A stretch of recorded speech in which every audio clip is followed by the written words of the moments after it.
आता मी एक साईडचा स्क्रू खोलला आणि एक साईडचा बाकी आहे तो पण मी खोलतो. आता MCB कसा लावायचा तो मी तुम्हाला दाखवतो. आता हा MCB खोलला पूर्ण. त्याची पहिली मेन लाईन खोलायची. एक साईडची वायर मी काढली ACची, ठीक आहे. तर एक साईडची जी मेन लाईन आहे ती बघून घ्यायची कुठे लागली इथे.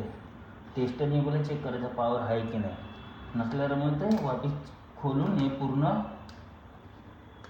लई टाईट आहे अशी वायर निघाली. वायर निघाल्यावर मग आपल्या साईडने आपण मग हे करू शकतो की MCBला काढायचं कसा. आता एक असा मॉड्युलर MCB आहे तर त्याच्यासाठी इथे गॅप दिला टेस्टर टाकून. तर इथे टेस्टर टाकायचा असं बघा नाही इथे गॅप दिला एक बारका.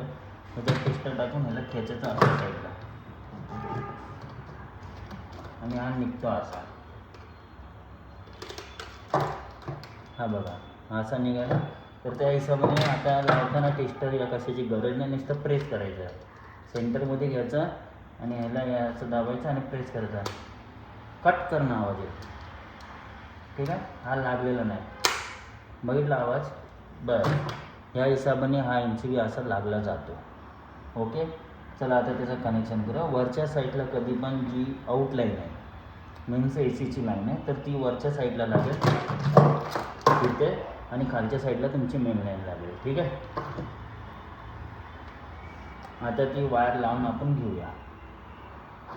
पहिले स्क्रू चांगल्याने ढिल्लं करायचं. हे बघा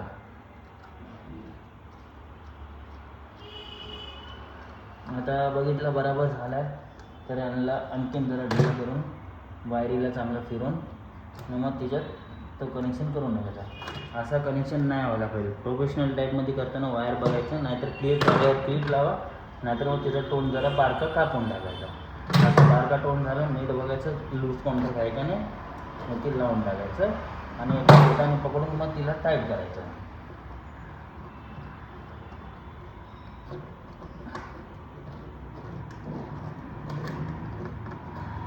हा बघा हा टाईट झालेला आहे. आता ह्याची मेन लाईन घ्यायची. मेन लाईन कुठे घ्यायची ही बघा, ही मेन लाईन आहे. ही मेन लाईनला आपल्याला डाऊट आहे ह्याच्यामध्ये आपण जरा पकडीने फिरून घेऊ.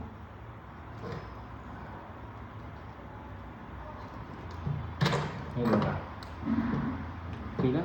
आता हा आपला MCB कनेक्शन झाला आहे. आता ह्याचा बोर्ड फिटिंग करायचा. मी तुम्हाला नेक्स्ट व्हिडिओमध्ये दाखवतो की ह्याला फिटिंग कसा करायचा, ठीक आहे.